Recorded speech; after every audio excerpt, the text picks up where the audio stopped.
Vous êtes sur l'émission Tout est accompli, l'émission sur laquelle je vous avais déjà prêché et annoncé l'évangile éternel de Jésus-Christ de 2013 à 2015, en vous déclarant que le temps de jugement est accompli selon l'ordre que j'ai reçu du Père.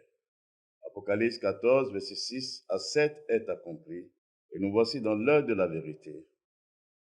Dans cette sortie, où je parle encore à nouveau, ce n'est point pour vous prêcher notre évangile, ni pour vous annoncer notre message, mais c'est pour vous parler de la restauration de cet évangile, en vous apportant la lumière sur la vérité de cet évangile, la bonne semence que le Père m'a donnée, et selon son ordre, car je ne peux rien faire sans le Père, et nous voici dans l'heure de la vérité. En parlant dans cette phase, lorsque nous parlons de cet évangile, l'évangile éternel, selon Apocalypse 14, le verset 6 à 7, je vis un autre ange qui volait par le milieu du ciel, ayant un évangile éternel pour l'annoncer aux habitants de la terre, à toute nation, à toute tribu, à toute langue et à tout peuple. Il disait d'une voix forte, craignez Dieu et donnez-le gloire, car l'heure de son jugement est venue, et adorez celui qui a fait le ciel et la terre et la mer et les sources d'eau. Ce passage de l'Écriture, comme vous le savez déjà, est déjà accompli. Et c'est ça qui a mis le sceau à cet évangile, car Dieu soutient toutes choses par sa parole. C'est bien dit dans le verset 7, craignez Dieu et donnez-le gloire, car l'heure de son jugement est venue. Il n'est pas dit l'heure de son jugement vient, c'est dit est venue. C'est-à-dire le temps de son jugement est accompli. Et c'est ça qui est la vérité. Mais derrière ce message, cela parle de l'avènement du Fils de l'homme, son apparition du ciel dans toute la plénitude de la gloire du Père. Cela parle de son avènement. Et c'est ce qui indique Apocalypse 1,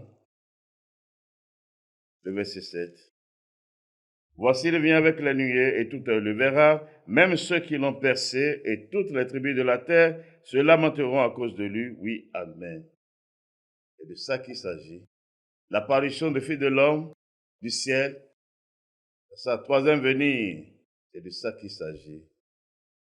C'est un jour de colère, c'est un jour de vengeance, comme je vous l'ai démontré par tous les moyens dans les Écritures, car c'est la charge que le Père m'a donnée pour vous avertir, en tant que son prophète de Jésus-Christ, qu'il a établi par sa puissance, en me donnant l'esprit et la puissance de Christ pour le message de l'Apocalypse. Et nous voici dans l'heure de la vérité. Dans cet évangile, la vérité qui est là parle de l'avènement du Fils de l'homme, son apparition du ciel. Mais c'est dit, toutes les tribus de la terre se lamenteront, parce que c'est un jour de colère. C'est un jour de la destruction totale de ce monde avec tout ce qui renferme, y compris tous les pécheurs, c'est-à-dire ceux qui ne sont pas en Christ, en Jésus-Christ. Comme au jour de Noé, à l'exception de ceux qui étaient dans l'âge, tout ce qui est resté était détruit. Et nous voici dans l'heure de la vérité. En parlant toujours de cet évangile, ce n'est pas au hasard qu'on a pris ces 2 jours pour parler en exemple de cette vérité. Lorsque nous lisons dans Luc 17, le verset 26 à 30, ce qui arriva du temps de Noé arrivera de même au jour du Fils de l'homme. Les hommes mangeaient, buvaient, se mariaient et mariaient leurs enfants jusqu'au jour où Noé entra dans l'arche. Le déluge vint et les fit tous périr. Ce qui arriva du temps de Lot arrivera pareillement.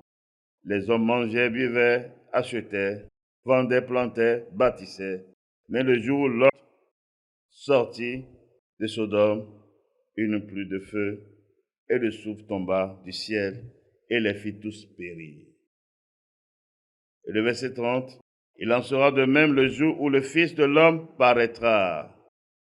Et nous voici dans cette vérité, car Dieu soutient toutes choses par sa parole, qui lui sert de sceau en tout. Ici, ce n'est pas au hasard que ces deux temps, le temps de Noé et le temps de Lot, ont été pris en exemple pour parler de ce jour du Seigneur, le jour de Dieu, le jour unique qui s'est réservé pour rentrer en jugement avec tous les habitants de la terre, avec toutes les nations, avec tous les peuples, avec toutes les langues, avec toutes les tribus de la terre, car le monde appartient à Dieu et il y a un seul Dieu. Ce n'est pas au hasard, car Dieu avertit toujours par plusieurs moyens afin d'en préserver la vie à quelques-uns. Et nous voici dans l'heure de la vérité. Et si vous voulez comprendre, en prenant le temps de Noé, c'est une figure du jour de l'apparition du Fils de l'homme du ciel, dans toute la plénitude de la gloire du Père, pour la destruction totale de ce monde, c'est-à-dire pour la fin de ce monde, où rien ne va rester, comme je vous l'ai déjà montré dans les Écritures, dans les émissions passées, car c'est la vérité. La parole de Dieu, c'est ça qui est la vérité. C'est la figure qui annonce ce jour, le jour de l'apparition du Fils de l'homme, où c'est la destruction totale de ce monde, à l'exception de ceux qui sont en Christ. Comme je le disais, comme au jour de Noé, à l'exception de ceux qui étaient entrés dans l'âge, afin que la vie leur soit préservée. C'est la même chose. Mais nous voulons parler sur le second temps, qui annonçait ce temps dans lequel nous sommes, précisément dans l'heure où nous sommes entrés, ou dans la porte où nous sommes, c'est-à-dire le temps de Lot. Le temps de Lot. Lorsque nous lisons le verset 28 de Luc 17, et ce qui arriva du temps de Lot arrivera pareillement. Les hommes mangeaient, buvaient, achetaient, vendaient, plantaient, bâtissaient. Mais le jour où Lot sortit de Sodome, une pluie de feu et de soufre tomba du ciel et les fit tous périr. Il en sera de même le jour où le Fils de l'homme paraîtra. Or, comme je vous l'ai dit, le jour là est déjà accompli et c'est dans ça que nous sommes, car c'est ce qui est accompli qui se manifeste. Or, en parlant de cet exemple par rapport au jour de Lot, c'est une figure de cette phase dans laquelle nous sommes par rapport au jugement de Babylone. C'est une figure qui annonçait ce temps dans lequel nous sommes. C'est pourquoi il a été dit dans le verset 29, mais le jour où Lot sortit de Sodome, c'est-à-dire il est encore sur la terre, quand cela est passé. Mais là, il est sorti de la ville là, c'est la même chose. Il est sorti de la ville là, avant que Dieu les détruisît, Sodome et Gomorrhe, toutes les villes qui les entouraient, afin que cela puisse servir de témoignage et d'exemple pour ceux qui vont parvenir à la fin des temps, au temps où nous sommes, car Dieu soutient toutes choses par sa parole. Et c'est en vertu de cela, lorsque nous allons dans Apocalypse 18, page de verset 4 à 8. Et j'entendais du ciel une autre voix qui disait, sortez du milieu d'elle, mon peuple, afin que vous ne participiez point à ses péchés et que vous n'ayez point de part à ses fléaux. Car ses péchés se sont accumulés jusqu'au ciel, et Dieu s'est souvenu de ses iniquités. Payez-la comme elle a payé, et rendez-lui au double selon ses œuvres. Dans la coupe où elle a versé, versez-lui au double. Autant elle s'est glorifiée et plongée dans le luxe, autant donnez-lui de tourments et de deuil, parce qu'elle dit en son cœur, je suis assise en reine, je ne suis point veuve, et je ne verrai point de deuil. À cause de cela, en un même jour, ces fléaux arriveront, la mort, le deuil et la famine, et elle sera consumée par le feu, car il est puissant le Seigneur Dieu qui l'a jugée. Ce n'est pas au hasard, lorsque nous retournons dans le verset 4, Et j'ai entendu du ciel notre voix qui disait, sortez du milieu d'elle, mon peuple. Dit, sortez du milieu d'elle. Contrairement au jour de l'apparition du Fils de l'homme du ciel, où l'Église serait enlevée au-dessus de la terre, comme au jour de Noé, où l'arche était au-dessus de la terre et la terre était ravagée. Ici, dit, sortez du milieu d'elle, c'est-à-dire de Babylone, et de ça qu'il s'agit. Et en parlant ainsi, pour vous apporter la lumière sur le jugement de Babylone et sur quelques-unes de ces abominations par lesquelles elle a corrompu la terre pour les éloigner de Dieu. Et nous voici dans l'heure de la vérité, car elle est tombée. Elle est tombée pour toujours, elle ne se relèvera point. Et nous sommes dans la phase manifeste de sa disparition pour toujours et d'un esprit éternel. Et c'est l'œuvre de Dieu. Et nous voici dans l'heure de la vérité. Donc c'est bien dit, sortez du milieu d'elle, mon peuple, afin que vous ne participez point à ses péchés et que vous n'ayez point de part à ses fléaux. Il dit, sortez du milieu d'elle, c'est-à-dire de Babylone. L'intelligence vous a été déjà donnée, que cela parle de Rome, qui est représentée par son Église catholique, romaine sur toute la terre. Et c'est là la vérité, c'est de ce qu'il s'agit. Cela parle de Rome, qui serait donné en signe pour ce témoignage, pour cet évangile éternel, pour mettre le sceau au jour du Seigneur qui est accompli, en vue de sa manifestation visible et spectaculaire lors de l'apparition du Fils de l'homme du ciel dans toute sa puissance, pour le renouvellement, le rétablissement de toutes choses, afin de donner possession du royaume de Dieu au sein de Dieu. Et nous voici dans l'heure de la vérité. La charge qui m'a été donnée, c'est de vous avertir. Et le temps qui m'a été donné dans cette phase, je n'ai que peu de temps, car c'est une porte de rachat qui a été ouverte pour vous. Et vous le saurez bientôt, la raison pour laquelle cela est ainsi.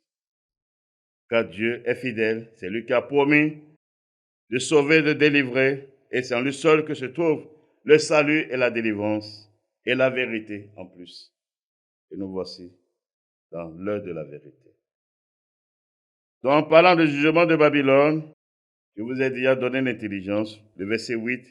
À cause de cela, en un même jour, ces fléaux arriveront, la mort, le deuil et la famine, et elle sera consumée par le feu, car il est puissant le Seigneur Dieu qui l'a jugé.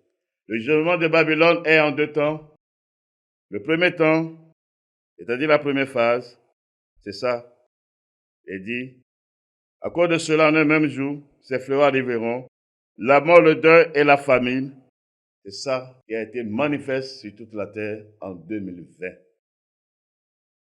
Fléau que vous avez connu sur la terre, il s'agit de ça. C'est le jugement de Babylone qui a été manifesté sur toutes les nations. Car elle a corrompu toutes les nations. Il n'y a aucune nation qui n'est pas enivrée de ses œuvres, c'est-à-dire son vin, le vin de son impudicité. Cela part de ses œuvres. Mais la deuxième phase dans laquelle nous sommes, dans la porte dans laquelle nous sommes, est dit, et elle sera consumée par le feu. Et elle sera consumée par le feu. Et c'est dans ça que nous sommes, en vue de la manifestation visible de sa disparition pour toujours. Et c'est ce qui est dit ici encore. Dans Apocalypse 17, du verset 16 à 18, les décombres que tu as vus et la bête railleront la prostituée, la dépouilleront et la mettront à nu, mangeront ses chairs et la consumeront par le feu. Car Dieu a mis dans le cœur d'exécuter son dessein et d'exécuter un même dessein et de donner la royauté à la bête jusqu'à ce que les paroles de Dieu soient accomplies. Et le verset 18, et la femme que tu as vue, c'est la grande ville qui a la royauté sur les rois de la terre.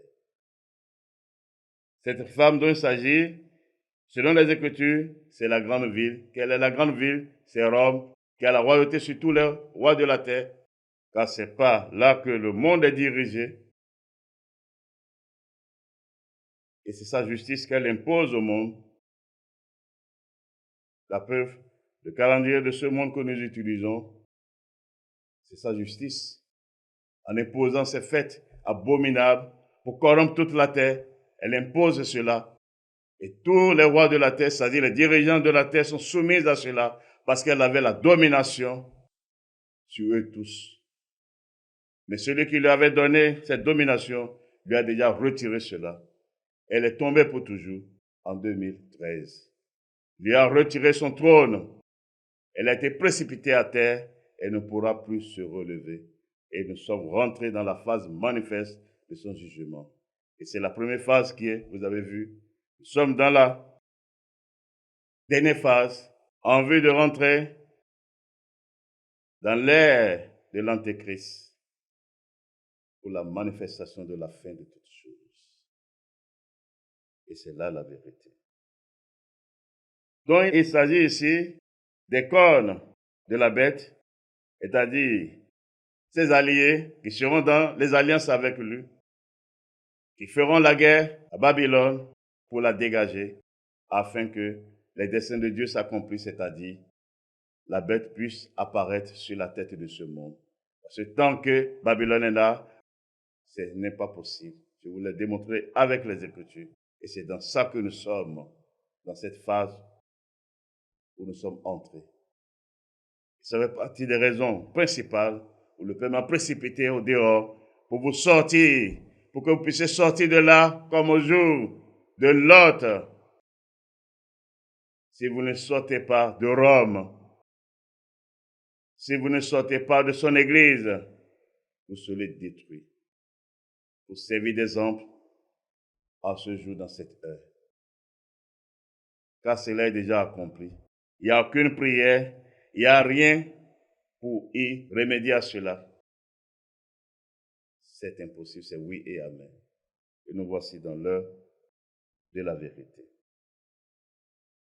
Donc, c'est la bête même, avec ses cornes, qui lui feront la guerre. Et c'est dans ça que nous sommes.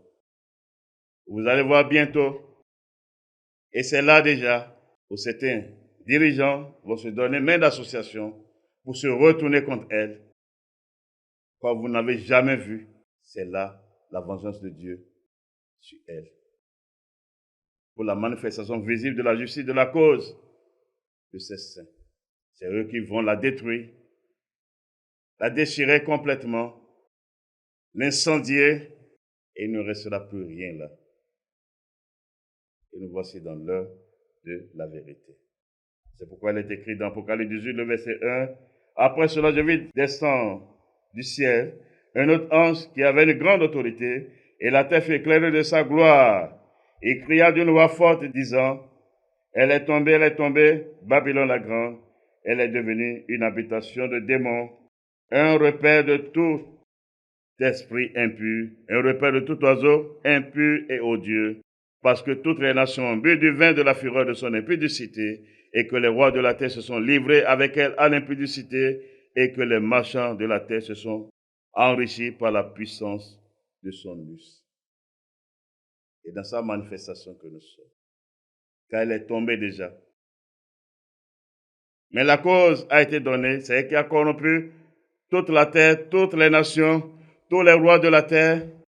C'est elle qui a enrichi les marchands de la terre par ses œuvres abominables.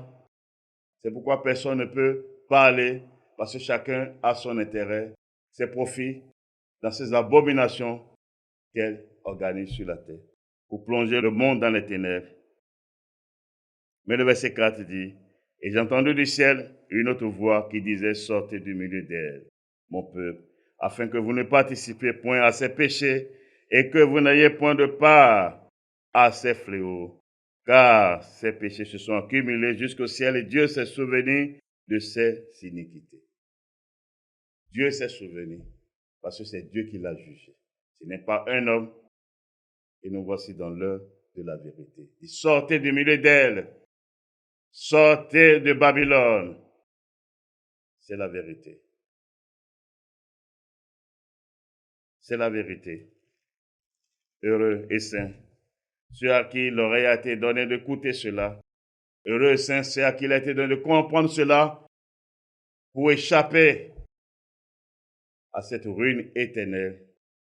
Car celui qui sera marqué de l'effet de son jugement est voué à la destruction pour toujours. Et nous voici dans l'heure de la vérité. Or, en parlant de Babylone, dans Apocalypse 17, le verset 5, sur son fond était écrit un nom, un mystère, Babylone la grande, la mère des impudiques et des abominations de la terre. Voilà. C'est elle qui est la mère des impudiques, c'est-à-dire quoi? Toutes les églises de ce monde, c'est elle. Elle est leur mère. C'est pourquoi elle pouvait parler ouvertement et publiquement qu'elle est l'église mère. Elle est l'église mère par rapport à quoi? Par rapport à toutes ces églises qui sont sur la terre. Car aucune de ces églises n'appartient à Christ, n'appartient à Dieu, et c'est la vérité. Une de ces abominations dont elle a corrompu la terre et par laquelle elle a enfanté ces soi-disant églises sur la terre, je vais vous le démontrer.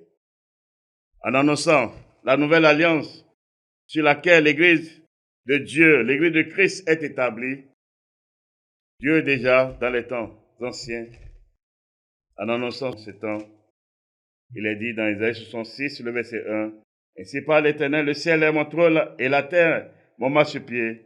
Quelle maison pourrez-vous me bâtir et quel lieu me donnerez-vous pour demeure? Toutes ces choses, ma main les a faites et tous ont reçu l'existence, dit l'Éternel. Voici ce qui je porterai mes regards, sur celui qui souffre et qui a l'esprit abattu, sur celui qui craint ma parole. Celui qui immole un bœuf est comme celui qui tuerait un homme. Celui qui sacrifie un agneau est comme celui qui rompait la nuque à un chien. Celui qui présente une offrande est comme celui qui répandait du sang de porc. Celui qui brûle de l'encens est comme celui qui adorerait des idoles. Tous ceux-là se complaisent dans leur voie et leur âme trouve du plaisir dans leur abomination. Il dit, moi aussi, je me complairai dans leur infortune et je ferai venir sur eux ce qui cause leur effroi, parce que j'ai appelé et qu'ils n'ont point répondu, parce que j'ai parlé et qu'ils n'ont point écouté, mais ils ont fait ce qui est mal à mes yeux. Ils ont choisi ce qui me déplaît.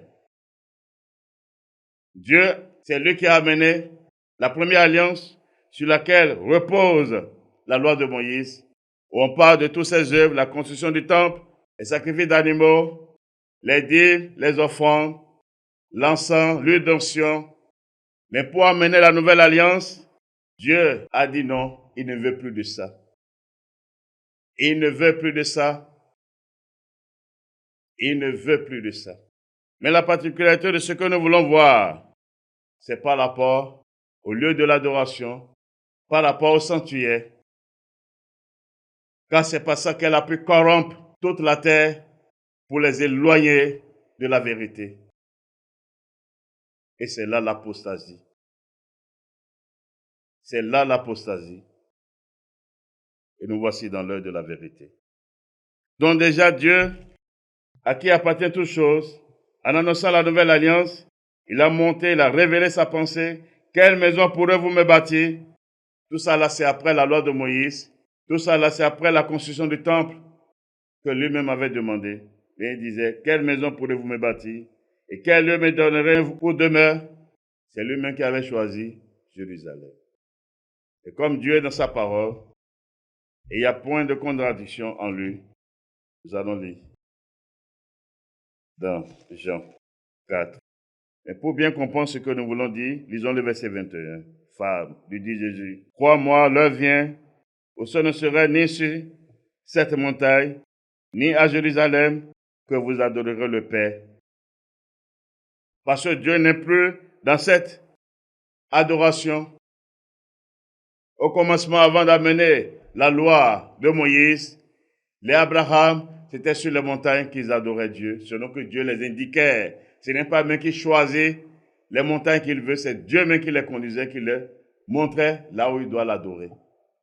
Mais quand ce temps a été révolu, où Dieu a établi son alliance avec le peuple d'Israël, ceux qu'il a sortis de l'Égypte, c'est là qu'il a amené l'adoration qui est liée au temple, construit par la main des hommes, en vue de ce qu'il veut faire, d'un esprit éternel. C'est pourquoi vous allez voir, sous la première alliance dont on parle, de la loi de Moïse, c'est un seul temple qui a été construit pour toute la nation d'Israël.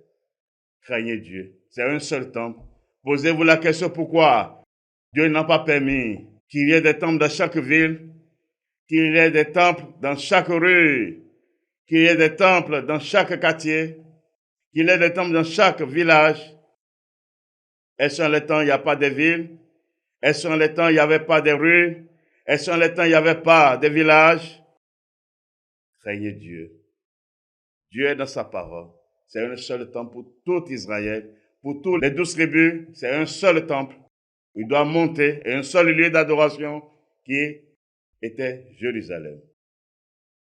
Et lorsque le temps est accompli, dit non. Ça ne sera plus là. Ce ne sera plus l'adoration du temple physique qui n'est qu'une adoration charnelle. Et c'est ça que le Fils de l'homme expliquait en déclarant dans le verset 23. Mais l'heure vient, et elle est déjà venue où les vrais adorateurs adorent le Père en esprit et en vérité, car ce sont là les adorateurs que le Père demande. Dieu est esprit et il faut que ceux qui l'adorent en esprit et en vérité. Et là, nous pouvons dire que ce n'est pas encore bien clair. Mais puisque nous parlons de la nouvelle alliance, au jour de l'Église, ce n'est pas en votre temps. C'est pourquoi il est écrit. Mais qu'est-ce qui est écrit?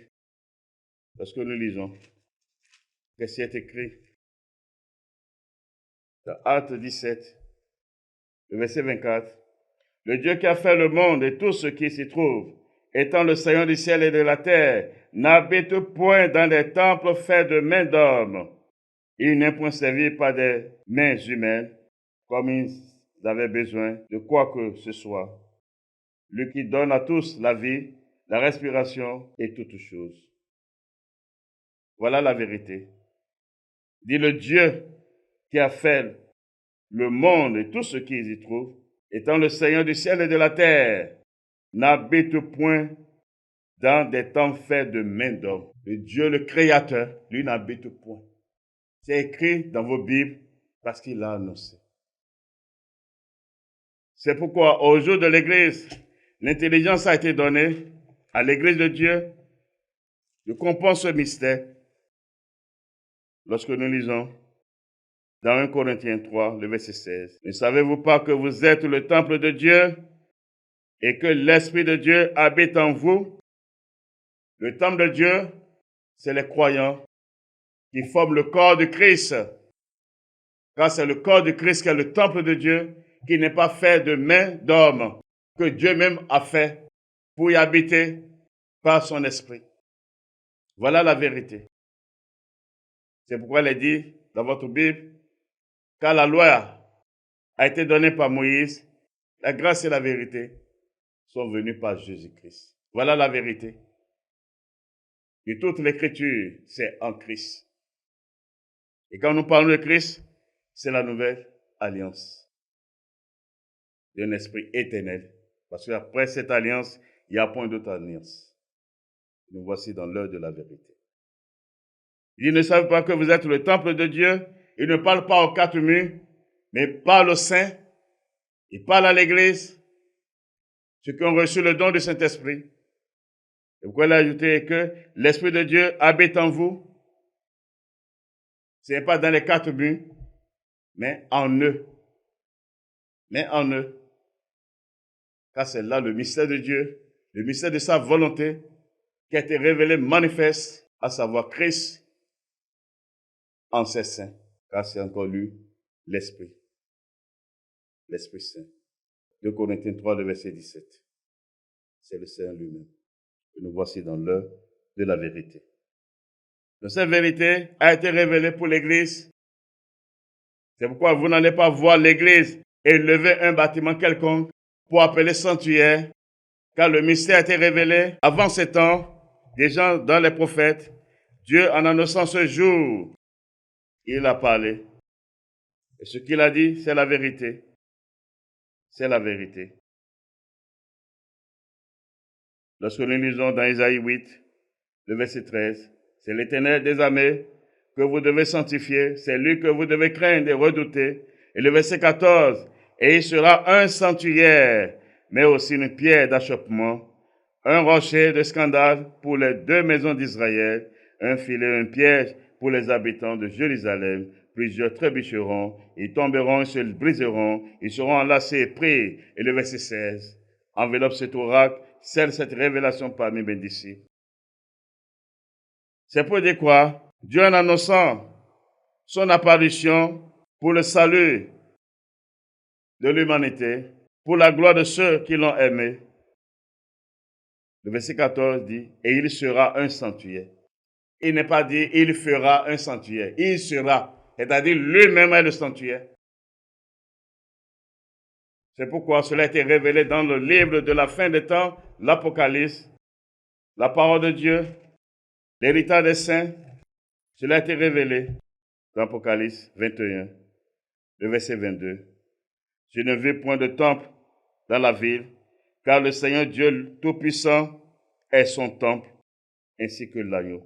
Il dit, c'est le Seigneur Dieu Tout-Puissant, c'est lui qui est son temple. Il n'a pas vu, il ne voyait pas un temple fait de main d'homme, à part le Seigneur lui-même, qui est son temple.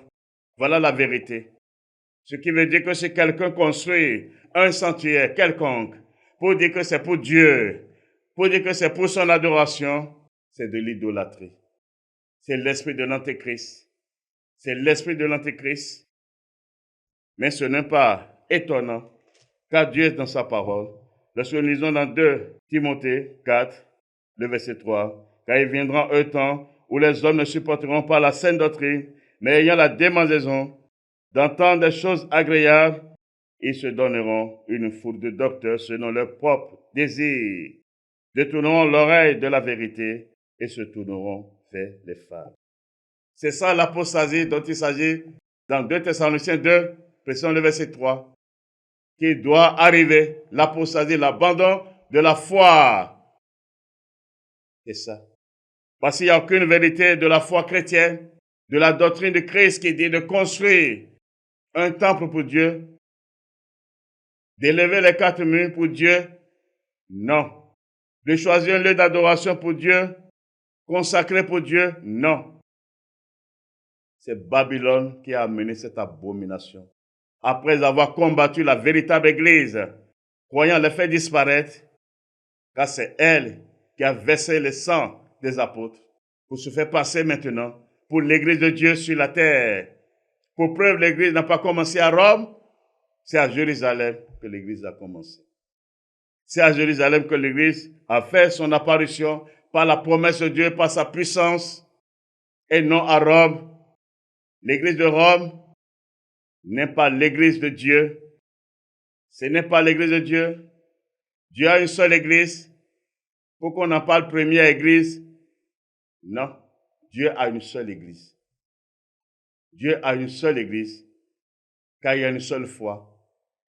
Il y a un seul esprit. Dieu a une seule Église, car il y a un seul Seigneur. Dieu a une seule Église. Donc vous devez avoir l'intelligence de ce que je suis en train de vous dire. Lorsqu'on dit qu'elle est la mère des impudiques, les impudiques parlent de ces églises de ce monde. Toutes ces églises sans exception, car c'est d'elles qu'ils ont eu cette connaissance. Si ce n'est pas d'elles, montrée dans les Écritures, au temps de la foi, dans l'aide de l'Église, montrez l'Écriture qui vous autorise, la vérité, la parole de Dieu qui vous autorise de construire un sanctuaire pour Dieu. Au temps de l'Église, dans l'aide de l'Esprit, vous n'en trouverez pas. La chose que vous avez dit, Salomon a construit. Salomon, c'est un homme de la loi. Moïse a construit le tabernacle, il est un homme de la loi. Or, les Écritures ont déclaré dans Romains 10, verset 4, que Christ est la fin de la loi pour la justification de tous ceux qui croient. Et dans Galates 3, le verset 10, tous ceux qui s'attachent aux œuvres de la loi sont sous la malédiction, car il est écrit, maudit soit quiconque n'observe pas tout ce qui est écrit dans le livre de la loi et ne le met pas en pratique. Quelle alors la parole de Dieu? Car c'est la parole de Dieu qui est la vérité, qui vous autorise de construire des sanctuaires. C'est Babylone qui vous a autorisé. C'est pourquoi je réclame mère, votre mère, selon les Écritures aussi. Les Écritures l'ont attesté. La parole de Dieu a été éprouvée. C'est pourquoi vous devez sortir de toutes ces églises de ce monde, sinon vous serez détruits. C'est le même esprit de Babylone. La preuve, c'est soi-disant église évangélique ou de réveil. Dans leur abomination, quand ils veulent devenir évêques, c'est la même formalité qu'ils font de leur mère. C'est la même chose. La croix qu'ils rejettent de leur mère, ils portent aussi. Ils cachent ça dans leur veste. Ils cachent ça. Ils ne sont rien sans Babylone, sans son église. Toutes ces églises de ce monde. Je vous dis la vérité. Ce n'est pas l'église de Christ. Ce n'est pas l'église de Dieu. Nous sommes dans l'heure de la vérité. C'est pour votre salut que je suis en train de vous parler ouvertement, selon que le Père m'a donné la charge. Sortez de ces abominations. Sortez de ces églises, car ce ne sont pas les églises de Dieu. Babylone vous a corrompu, elle vous a trompé, elle vous a éloigné de la vérité. C'est bien dit dans 2 Timothée 4, le verset 4. Il dit, de tout le monde, l'oreille de la vérité. La vérité, c'est quoi? C'est la parole de Dieu. C'est la parole de Dieu. Quelle est la parole de Dieu qui vous dit de construire? Oh, au temps de la loi, c'est un seul temple qui est construit pour toute la nation d'Israël. Mais vous, dans une petite rue, combien de temples que vous poussez? Oh, vous avez tous la Bible en main. C'est là votre jugement. C'est là, il n'y a point d'excuse pour vous. Posez-vous la question de savoir pourquoi la Bible, tant contestée, a été multipliée ainsi sur toute la terre. Pourquoi cette Bible a été traduite presque dans toutes les langues, dans les langues qu'on ne pourrait même pas imaginer. Posez-vous la question, c'est là le jugement. Car son nom, c'est la parole de Dieu. Son nom, c'est la parole de Dieu. Son nom, c'est la parole de Dieu. C'est pourquoi elle est écrite dans Apocalypse 19, le verset 13. Et il était revêtu d'un vêtement teint de sang. Son nom est la parole de Dieu. Lors de son apparition, comme déjà le Fils de l'homme disait au milieu des Juifs, quand le Fils de l'homme viendra, trouvera-t-il la foi sur la terre? C'est la destruction de tous ceux qui portent ces œuvres-là. C'est l'œuvre de l'Antéchrist, car c'est l'esprit de l'Antéchrist qui agissait en Babylone. Je vous l'ai montré. C'est pourquoi il doit disparaître avant qu'il n'apparaisse dans le temps que nous sommes. Celui qui construit un temple dit que Dieu n'est pas venu en chair. Dieu n'est pas manifesté en chair, car l'esprit qui est derrière cela que Dieu avait donné, il annonçait qu'il sera physique dans un corps humain, dans toute sa plénitude, au milieu des fils des hommes. Et c'est ça la vérité. Sortez de ces églises que Babylone a enfantées, car Babylone vous a menti, elle vous a corrompu, sinon montrez un seul verset qui dit de construire un sanctuaire pour Dieu et dans l'abomination encore d'appeler quoi? Église. Ou certains c'est là, nous allons construire l'église, d'autres dans leur folie, dans leur égarement, dans leur méchanceté, dans leur orgueil, qui sont des bâtisseurs de l'église. Abomination, vous avez trouvé ça. C'est des enfants de Babylone qu'il a enfantés pour l'Antéchrist. Et nous sommes dans l'heure de la vérité. Sortez de ces œuvres-là. Sortez de ces abominations, car c'est le péché contre Dieu et c'est un péché mortel. Car vous n'avez pas cru à l'œuvre de Dieu, vous n'avez pas cru à son sacrifice, car ce n'est pas son sacrifice le sacrifice du corps de son fils, qu'il a mis fin à cette adoration de la première alliance où l'intelligence leur a été donnée. Les Abraham ne connaissaient pas cela. C'est Dieu qui les dirigeait même. La montagne même qu'ils doivent choisir pour l'adorer, c'est Dieu même. Sinon, retournons dans les Écritures, car Dieu est dans sa parole. Craignez Dieu, je vous ai averti, et je vous avertis encore. Vous pouvez vous en moquer. Nous sommes là, ça ne va pas durer. Cela ne va pas durer. Lorsque nous lisons dans Genèse 22, le verset 1, après ces choses, Dieu mit Abraham à l'épreuve et lui dit Abraham, et il répondit, me voici. Dieu dit, prends ton fils, ton unique, celui que tu aimes, Isaac, va-t'en au pays de Morija et là offre-le en holocauste sur l'une des montagnes que je te dirai. Il dit sur l'une des montagnes que je te dirai. Il n'est pas dit sur l'une des montagnes, comme tu veux, à ton choix. Il dit que je te dirai. Craignez Dieu. Abraham, c'est un grand adorateur. C'est le père de la foi. C'est Dieu qui dit ce que l'homme doit faire avec lui et non l'homme qui va penser pour dicter sa volonté. C'est un culte volontaire qui n'a rien à voir avec Dieu. Dieu n'est pas dedans. La preuve, dans la foi nous sommes, vous avez mis la parole de Dieu à côté parce que vous n'avez jamais aimé Dieu. Aujourd'hui, c'est le mot qui vous parle et vous écoutez cela. Or, dans votre Bible, il est écrit qu'aucun démon ne peut sortir de là pour venir parler aux vivants dans Luc 16. Souvenez-vous de l'histoire de Lazare, le pauvre et le riche. Quand le riche demandait qu'on envoie l'un des morts vers ses frères, la réponse qui lui a été donnée. Mais en votre temps, parce que c'est l'apostasie, le vin de l'impudicité de votre mère qui vous a enivré, et Jean sort dit non, j'ai vu Jésus m'a parlé. Donc Dieu va laisser sa parole qui est sur la terre. Abomination. Craignez Dieu, donnez-lui gloire. C'est Dieu qui choisit, qui dit comment cela doit se passer et non les hommes. Parcourez toutes les Écritures et montrez le contraire. La grande abomination par laquelle vous a corrompu, c'est ça d'abord. Pour s'opposer, Dieu en annonçant son attrait dans ce monde, par son prophète Ésaïe qui avait vu sa gloire. Il dit, il sera un sanctuaire. Il a annoncé qu'il serait physique dans un corps humain. Donc celui qui va s'opposer à cela est celui qui croit encore au temple fait de main d'homme. Il ne croit pas en cela et c'est là un péché mortel. Sortez de ces églises, car ce ne sont pas les églises de Dieu. Ce ne sont pas des églises de Dieu, je vous dis la vérité. La preuve ne parle rien de Christ. Car Christ est la fin de la loi. Ils vont vous demander des dîmes. Ils vont vous demander des offrandes. Ils vont vous demander des actions de grâce. Ce qui n'a rien à voir avec Christ. Sinon qu'il est écrit dans Hébreux 10, verset 5. Quand Christ rentrait dans ce monde-là, il dit, tu n'as voulu ni sacrifice, ni offrande, mais tu m'as formé un corps. Christ n'a pas fait seulement les sacrifices d'animaux, même les offrandes. C'est pourquoi déjà, en préparant son église, dans son ministère, il dit tout ce que vous demanderez en mon nom, vous le verrez s'accomplir. Tout ce que vous demanderez en mon nom. Car c'est lui-même qui est l'offrande parfaite que Dieu a agréée. Le sacrifice parfait que Dieu a agréé. Donne l'esprit éternel. Craignez Dieu et donne-lui gloire. Craignez Dieu, donne-lui gloire. Babylone vous a trompé.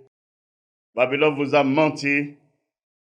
Sortez de ces abominations. Sortez de ces abominations. Sortez de ces abominations. Et nous n'allons pas nous arrêter là. Une de ces abominations encore, où ce que la chair qui n'a pas été donnée à Pierre, elle va fabriquer son Pierre à lui. Parce que le Pierre de la Bible, là, on va le découvrir dans son ministère. On va le découvrir lorsque nous lisons au commencement dans Matthieu 16, verset 13 à 19. Mais pour gagner le temps, nous allons lire le verset 19. Lorsque le Fils de l'homme posa la question à ses disciples de savoir qu'est-ce que les hommes pensent de lui, où Pierre a pris la parole, tu es le Christ, le Fils de Dieu vivant, lorsqu'il a adressé à leur tour la parole. Mais sur ces paroles, le verset 19 va dire, je te donnerai les clés du royaume des cieux. Ce que tu lieras sur la terre sera lié dans les cieux, et ce que tu délieras sur la terre sera délié dans les cieux. Et ce qui a été dit à Pierre, c'est pourquoi, comme Dieu ne se contredit pas, le jour de Pentecôte, où l'Église de Dieu a été manifeste, qu'est-ce qui est passé? Dans Acte 2, le verset 37, après avoir entendu ce discours, ils eurent le cœur vivement touché, et il dit à Pierre et aux autres apôtres, « Ah mon frère, que ferons-nous » Pierre leur dit, « Répentez-vous, et que chacun de vous soit baptisé au nom de Jésus-Christ pour le pardon de vos péchés, et vous recevez le don du Saint-Esprit. » C'est là les clés qui lui ont été données, au temps de l'Église, pour le salut, pour ceux qui vont partenir au royaume de Dieu. Dit, répentez-vous, ça veut dire croyez à la bonne nouvelle, et que chacun de vous soit baptisé au nom de Jésus-Christ. Il n'est pas dit que chacun de vous soit baptisé au nom du Père et du Fils et du Saint-Esprit. Non. Voilà ce qui est écrit. Pour le pardon de vos péchés, il n'a pas dit maintenant que vous avez cru, il faut que vous allez faire catéchèse. Non. Celui qui croit aussitôt à la bonne nouvelle, qu'il a cru, en même temps, il rentre dans l'eau. Vous parcourez les actes des apôtres, vous allez voir dedans. Vous allez découvrir cette vérité. Et c'est pour le pardon des péchés. Et après cela, vous recevez le don du Saint-Esprit, qui est le gage du salut pour tous ceux qui ont obéi à la foi. Est-ce que c'est ce que Pierre a dit, qui est sorti de Pierre, le jour que Dieu a fait apparaître son Église pour la première fois? Qu'elle fait? Non. La preuve, elle vous a corrompu. Les soi-disant églises de ce monde, baptême au nom du Père, du Fils et du Saint-Esprit. Mais quand vous voulez chasser les démons, vous dites au nom de Jésus. Abomination. Par quel esprit? Vous avez reçu quel esprit? Croyez à la vérité. La parole de Dieu, c'est la vérité. La parole de Dieu, c'est la vérité. Or, dans son abomination qu'elle a créée, elle va dire que c'est Pierre qui est le premier pape. Pierre n'a jamais été pape. Celui qui l'a appelé dans son œuvre, a dit quoi? Qu'est-ce qu'il lui a dit? Et nous allons voir son témoignage. Lorsque nous lisons dans Jean 21, le verset 15, après qu'il eut mangé, Jésus dit à Simon-Pierre, Simon, fils de Jonas, m'aimes-tu plus que même ceux-ci? Il lui répondit, oui, Seigneur, tu sais que je t'aime. Jésus lui dit, paie mes agneaux. Il lui dit une seconde fois, Simon, fils de Jonas, m'aimes-tu? Pierre lui répondit, oui, Seigneur, tu sais que je t'aime. Jésus lui dit, paie mes brebis. Il lui dit pour la troisième fois, Simon, fils de Jonas, m'aimes-tu? Pierre fut attristé de ce qu'il lui avait dit pour la troisième fois, m'aimes-tu? Et il lui répondit, Seigneur, tu sais toutes choses. Tu sais que je t'aime. Jésus lui dit, paie mes brebis. Qu'est-ce qu'il veut dire par là? On va l'écouter. La chance qu'il est en train de donner, en plus du ministère de l'apôtre, écoutons son propre témoignage, car c'est pour vous que cela est écrit. Pour vous servir le témoignage, écoutons son propre témoignage, qui est la vérité. Dans 1 Pierre 5, le verset 1. Voici les exhortations que j'adresse aux anciens qui sont parmi vous, moi ancien comme eux, témoin des souffrances de Christ et participant de la gloire qui doit être manifestée. Regardez ce qu'il dit. Voici les exhortations que j'adresse aux anciens qui sont parmi vous, moi ancien comme eux. Il dit moi ancien, ça veut dire évêque. L'ancien, c'est l'évêque.